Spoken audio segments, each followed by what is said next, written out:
Sure. But always I end the conversation or start it with, "It's a privilege to work here." Yeah. And I see people who have left. I'm like, you took this not for seriously, and I take it very seriously because it is a privilege to work here. Oh, totally. Because we are so lucky to get to do what we do. Totally. To basically fool around and have fun and enjoy and make someone's day and make our own days happier and make our own lives and enrich our own lives. Oh, totally. That's lucky, and I get paid doing it. Yeah. It's a blessing. Say no more. That's really cool. Thank you. It was really nice meeting you. Before you go, Sarah, I just need to do an age check. You guys are above 18, right? Yeah. That way, otherwise I'll need to get your parents' consent as well. Yeah, it's okay. Delightful to meet you, Sarah. It was really nice to meet you. I hope you're romantic. Oh, I'll definitely be coming by your store. Yes, please do. I'll give you the information. Oh, because awesome. There's one more stop. Oh, yes, absolutely. There's one more stop. But before you go, here's me. All right. Thank you. If you're ever in need, I would love to hear from you. But I would love to talk to you again. That would be amazing. Yeah. We're kindred spirits, aren't we? I love talking to you today. It was Thank so you. nice to end up our day. We had a good You made her day. Oh. We had such a good day today, honestly. Yeah. It's been a good day. That's amazing. Even though it feels like Friday, it's been a very good day. That's been amazing. Yeah, it was my pleasure as well, dear. Yes. Okay.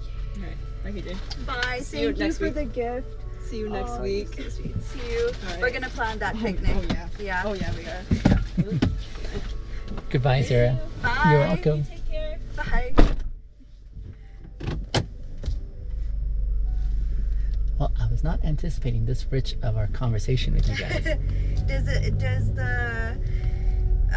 Do you normally meet people like us, or? Do you know, honestly, that in the context of my work, I have such a blast, kind of like you guys. Yeah. I make my fortunes at my work, if I can say it that way. Mm-hmm. Meaning,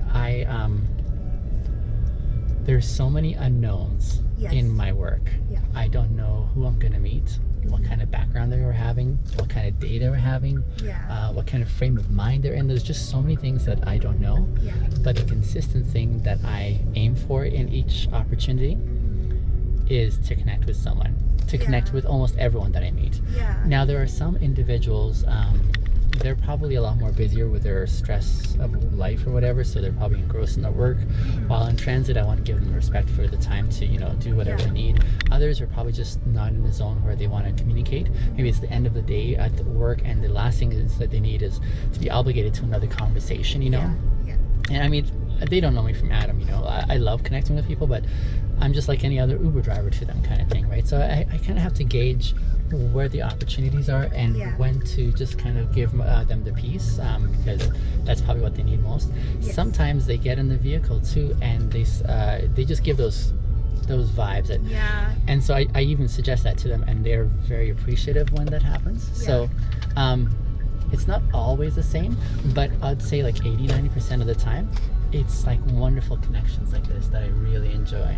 And it's thank you, dear. I'm the same way as well too. Like, if I usually go by vibes as well. Sure enough.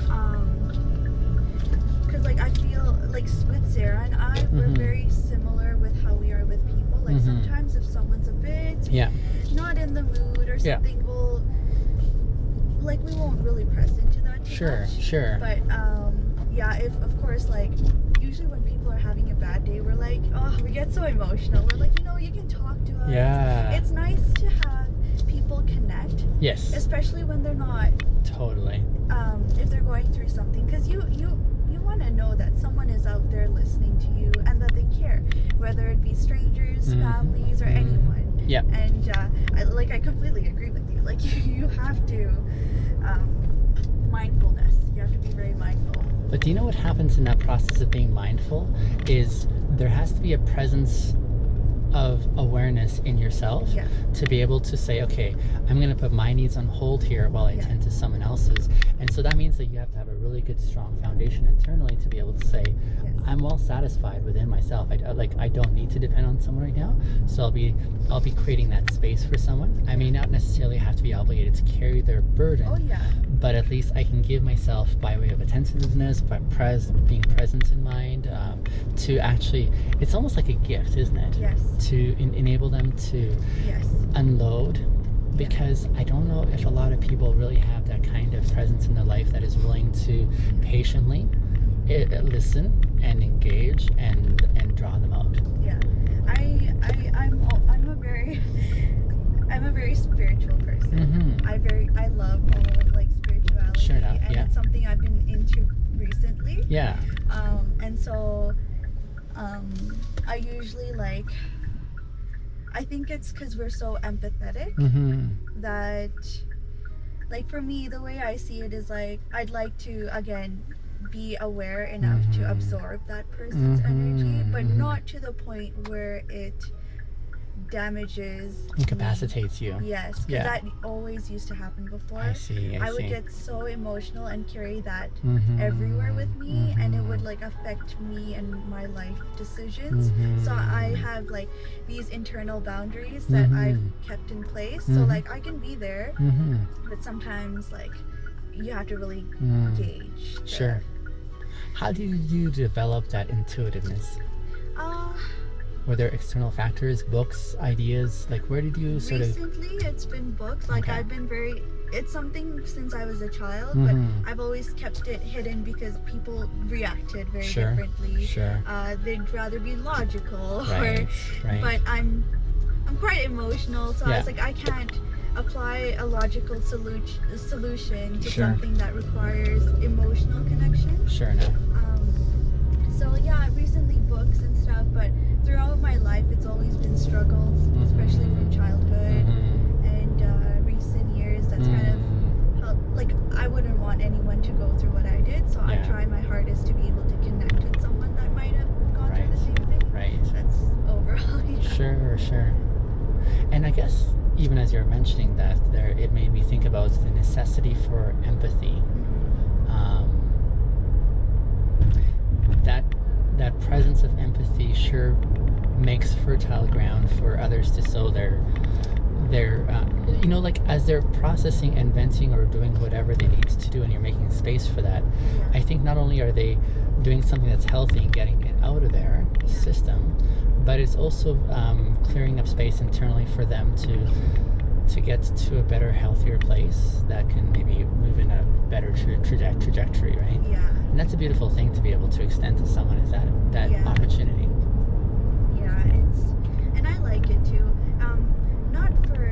I feel like some people, especially like I've seen a lot of people do it for selfish reasons, and that upsets me so much, because if you want to help someone, you should do it out of the kindness of your heart. How do you see those expressions when they have this selfish nuance? Like, what gives it away? What gives it away? Yeah. For example, like the whole Black Lives Matter things that's going on right now. This isn't something new. This has been happening for so long. Sure. And a lot of people are just recently becoming aware of it, which is a good thing. But some people are taking it as like for online.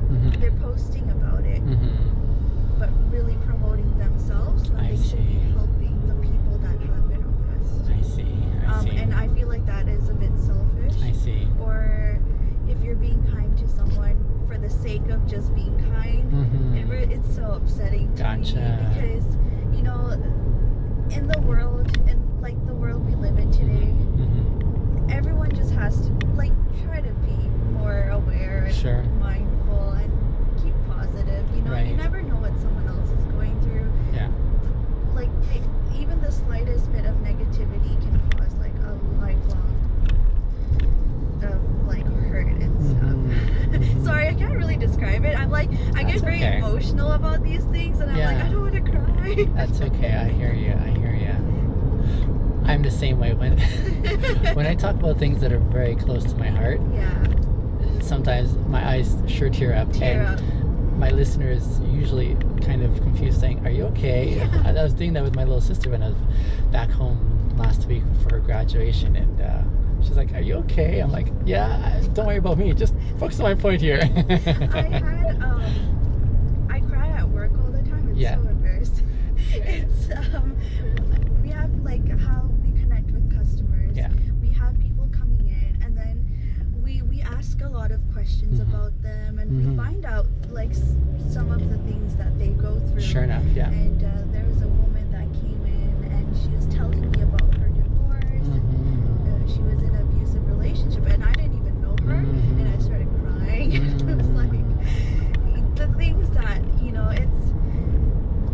people don't understand this, and that's okay, but you know, it's nice to be able to connect. Absolutely. Yeah. Absolutely. And connect genuinely, because again, here's the thing that really impressed me about our conversation earlier with Sarah, and that is when we're talking about customer service, there's a brand of customer service that is obligatory, if I can say it that way, yes. which means there's a sequence of steps that the employee has to take, even if they don't feel like it. I like the idea of adopting another framework for customer service whereby there is genuine, authentic expression of who a person really is. And even I think there's a way that we can learn how to describe how we're doing. So for example, sometimes, like even on my platform, I've made videos where I say, honestly, today I'm just not feeling like being around people. Yeah. But necessity entails that I'm there. As I go into those contexts, two things happen. One, I'm challenged again when people are asking, how you doing?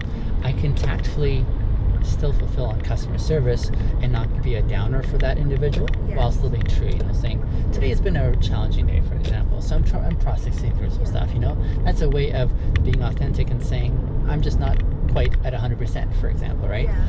But secondly, the thing I've also found, and it's quite paradoxical, it's that when I don't feel like being around people, but I still go out there, you know, for my work commitments or whatever, and then being in the midst of others and then finding unexpected opportunities